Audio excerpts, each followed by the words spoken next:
Hello everyone, welcome back to my channel. Thank you for stopping by for another episode of Friday Reads, aka where I talk about all the books I read this week and or plan on reading this weekend. So, we're getting into pollen season and it's been messing me up real good. And so we're gonna try and get through this because I haven't been having the best of times. Alright, so this week I managed to finish Dream Count by Chimamanda and Ngozi Adichie.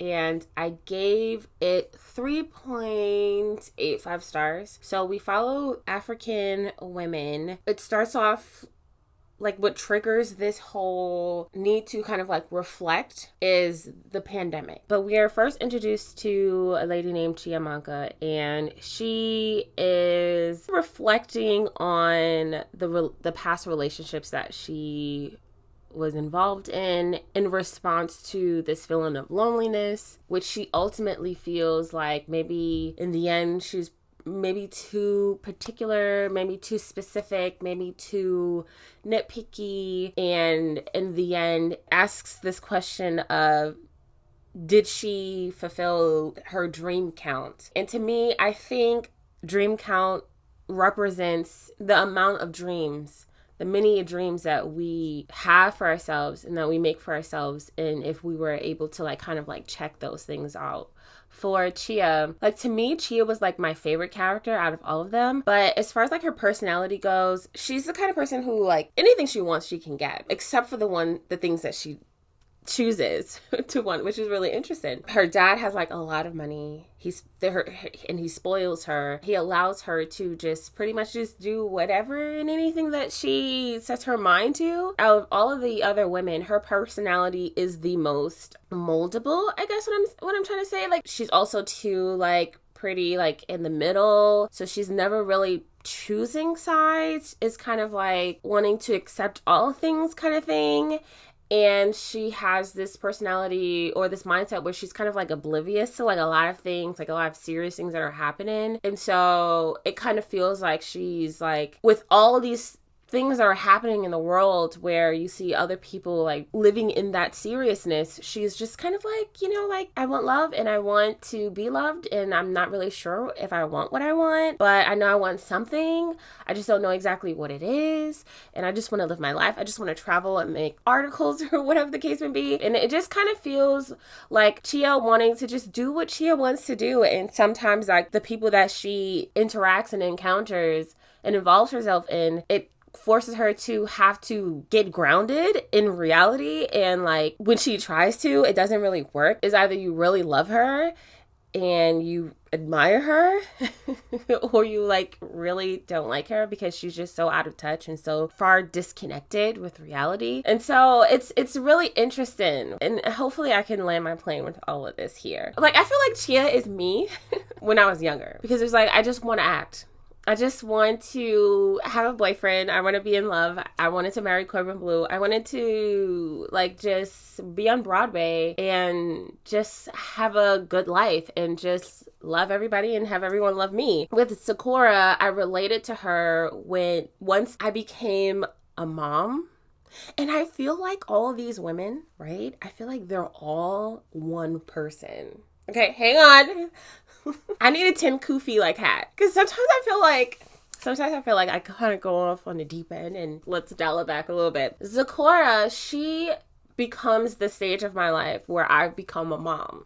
Okay. And I had similar situations with my mom when I was young. So much so that when I was reading Sakura's perspective, I was just like, oh my gosh, like this really touched my heart. When I was younger, I didn't understand, right, the things that she was going through, obviously, okay? I had a relationship with my mom that was not great. We just couldn't see eye to eye. We couldn't come to any kind of agreement or understanding. She had me when she was like 15, 16. And then my dad passed away when I was like 1 or 2, something like that. He was murdered. But like she pretty much had to like figure out a lot of things whilst being a mom. And she had a lot of dreams and she had a lot of aspirations herself. And that kind of had to like be be put on the back burner because she had to like then become a mom. But it wasn't until I had my kid that I started to see like my mom for who she was. And it allowed me to really just kind of like all of my anger, all of my animosity, all of my hatred that I thought that I have for her just kind of melted away. And you know, I love my mom. My mom is like my best friend. Like I call her all the time, you know, like she gets on me and she's like, you don't got no friends? No, you're my friend. Like you're my only friend. I love her. And we're so much alike. Then I realized Zipporah is very religious and she ties a lot of divineness and she relates that a lot to like what's going on in her life. And so there's a lot of superstition. And so for her, it was just more so like her wanting to get married and have like a child. And that is what was ordained for her. That was what God wanted for her. And a lot of it has to deal with like culture and traditions and all that stuff like that too. Like marriage is a huge thing in their cultures. You see how like that kind of like pressure is being represented. It's like really heavy. And then like the older the women get, it becomes a little bit more, what is that word? Like the tension gets looser and looser and looser to the point where it's just like, all right, well, maybe you don't have to get married and have a husband, but at least have a kid. Because I think ultimately it's just more so about continuing generations. She talks about her relationship with a man named Kwame. They are in a beautiful relationship. And then she finds out that she's pregnant. And then he just like leaves. And we see how she, well, first she lets him. Right? She just lets him. But she tries to kind of like figure out like, was it me? Was it because like I didn't tell him specifically? Like, did I not like truly explain what I meant when I told him I was going off the pill? Like, is it low-key my fault because I low-key wanted to have a kid? And so maybe I kind of sort of like mastermind this plan to kind of have a kid without him like, you know, really knowing and stuff like that. And so it was a really sad situation when it came down to that. But then you slowly see her become bitter about just men. And so that was really unfortunate. So we go into Adichie, and this was inspired by a true story. I'm not aware of this story. I'd never heard of it until like I seen it in the author's note. But for Adichie, I won't say she's necessarily as religious as Zipporah, but they do kind of tie in together as far as like their beliefs and stuff like that. And their need to want to uphold their traditions and their culture. So she is in Africa and then she immigrates to America. Throughout her journey, she experiences different men in her life that just takes from her. They abuse her. The way that they treat Adichie in the book, and I don't want to like minimize or anything like that because like she goes through some like serious abuses in here, but it just felt like all these different men were taking from her. And it's like, it's really sad because it was like she was a person that was willing to give. There is a man that she is with, I forgot his name. He ends up going to prison for distributing marijuana or possession of marijuana or something like that. You see that he kind of like, you know, like he has like he loves her and he accepts her and he accepts her child. It's like he wanted her, but he didn't want her. And it was just like, want her in a way that she wanted to be wanted. You know what I'm saying? And it's not like she was the type of person that felt like, I'm deserving of this. It was just like, you know, I'm willing to be patient. I'm willing to wait. I'm willing to give chances and all that stuff like that. And it's just like all the men in her life just took from her. And it's the sad part about it is she would have given it. Even when she's at the restaurant, even towards the end of the book, after everything that happened. The case is dropped. He's free to go, right? To continue to do his stuff. She hugs her daughter. She's just happy that it's over and that she can go on with her life.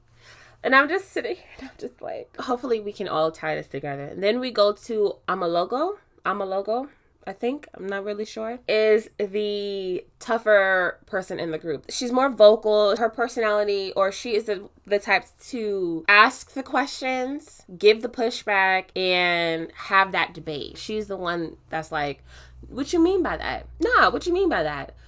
Really, is this, or, you know, is it Uchiwali or is it one mic? Because I think she's the kind of person that hates hypocrisy. When we encounter people that try to pretend like these things don't exist, and then they come to you and then they sit here and they try to fight the fight, and that's it. It kind of comes across as like, well, are you really for change, true change?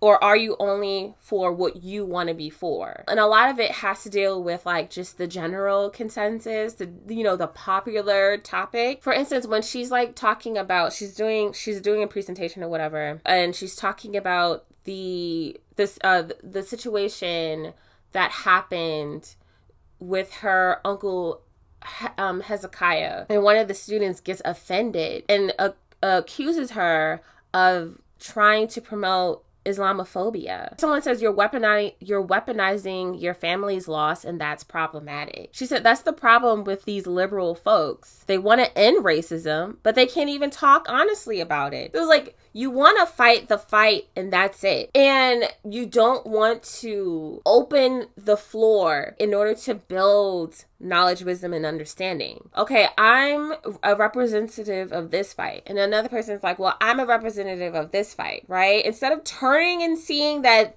there's a system at play, it's like, I'm going to fight this fight here so I can dismantle them. If I can't get them on my side, I'll dismantle them, and then I'll continue to fight this fight instead of turning to the real problem here. It's heartbreaking because it's like, you have such a fighter in, such a fiery fighter spirit in Amalego, and you see how it causes her to, it literally chases her out of America. She goes back to Africa, and she never wants to, she has a disdain for America. To me, I feel like they all represent one woman. They obviously, they're telling different stories and they're representing different women, but I think spiritually they're all one. We end with Chia again, and she pretty much is just talking about her dream count and her feeling unfulfilled, her feeling like she robbed herself of having different experiences. But then I think ultimately what happens in the end when Kadiatu hugs her daughter, and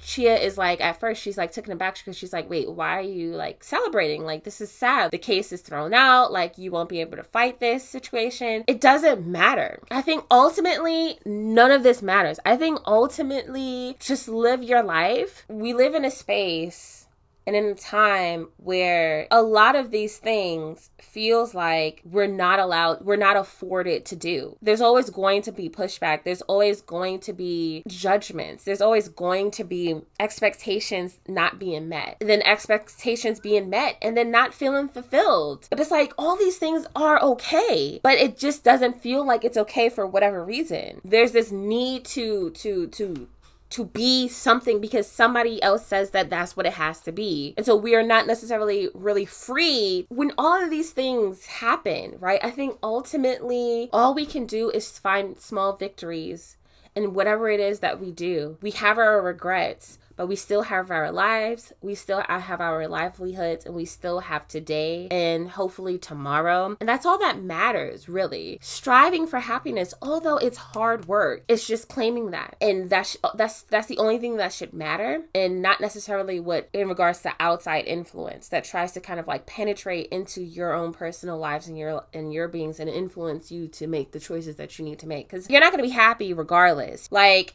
imagine if Chia did marry Chuka. Yeah, there was a lot of good qualities from him, but she didn't really want him until she saw someone else want him. But what if she would have married him? Then she wouldn't have been happy. What if these women decided to just comply? We've seen that happen with Kadiatu, and they chewed her up and spat her out and moved on with their lives. What's that saying? An unstoppable force meets an immovable object kind of thing. You know what I'm saying? Like, it kind of feels like that. How do you have conversations with people that are only looking to find where you're at fault or where you're wrong? So anyways, it was a really good book. For me, I feel like where it kind of felt a little bit short for me was when we got towards the ending of Kadiatu and a good half of Amalego's story. I just wasn't really sure where it was going. I didn't get the overall picture that was trying to be painted, and it took me some days to like really just kind of like figure out, like, some stories don't have to have a cohesive beginning, middle, and end, and it comes full circle. To me, like, these women, like, they just are telling their stories, and I think the whole overall point is to just show, like, we are all, like, relatability and how we are essentially all one. Anyway, so It was a good read. The next book that the book that I'm currently reading right now is called Dungeon Crawler Carl by Matt Dinniman. I'm currently on page 104 or 105. I'm not really sure. But yeah, this book is so crazy. After the heavy reading of Dream Count, I was like, I need something lighthearted. I need something fun. And so I decided to pick this up. Let me use my notes because this is a really interesting book. Carl is outside trying to get his ex-wife's prized cat out of a tree when suddenly all human constructions are crushed with the people in it, leaving Carl and Princess Donut in darkness. An AI voice announces that the Borant Corporation is now assigned regency over their solar system and have decided to enact an 18-level world dungeon intergalactic game at which they will broadcast for all the galaxy to see while they harvest all of Earth's minerals. So the winner of the game will be able to claim regency of the planet. The people who choose to participate in the game are called crawlers. Like a game, the players interact with mental visuals of notifications, maps, health bars. It kind of projects right from their mind, and they're able to see it, kind of like if you were to play a video game and how things just kind of come up on the screen. So it's kind of like that. With new achievements comes new rewards ranging from bronze boxes to celestial boxes. Each descent of a level brings new challenges and enemies that they have to fight. Like Hunger Games, every crawler's best chance of survival is to receive patrons. There are organizations that will sponsor crawlers, supplying them with decent boxes that'll help them through the game. In order to appeal the likes of a patron, they must maintain a decent level of views, followers, and favorites. The more favorites, the better chance at receiving patrons. No one has ever made it to level 18. I find it really interesting because for Sin Innocent, he's trying to go up.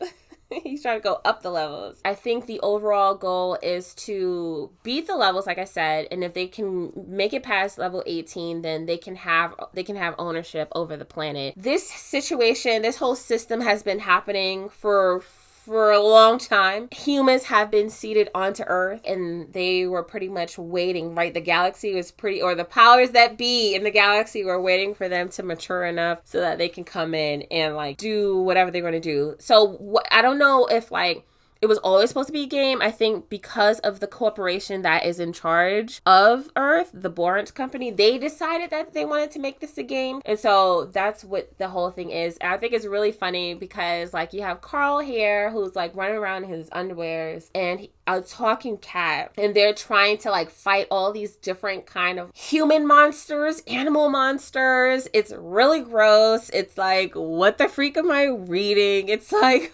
all these crazy things that are happening, and I'm just sitting here and I'm personally having a good time with this book. It's different too. I tried reading Ready Player One, and I got a decent amount through the book, but then I had stopped. So I thought that it was going to be, because I thought it felt like it was a post-apocalyptic kind of thing. So I was thinking that maybe it had something to do with zombies, but I'm enjoying this. I think that this is kind of this is a moment for me. I think I'm loving post-apocalyptic steampunk books where the characters are fighting for their lives and it's a survival kind of thing, but it's fun, and it's funny. It's comical. So yeah, I am enjoying this book so far.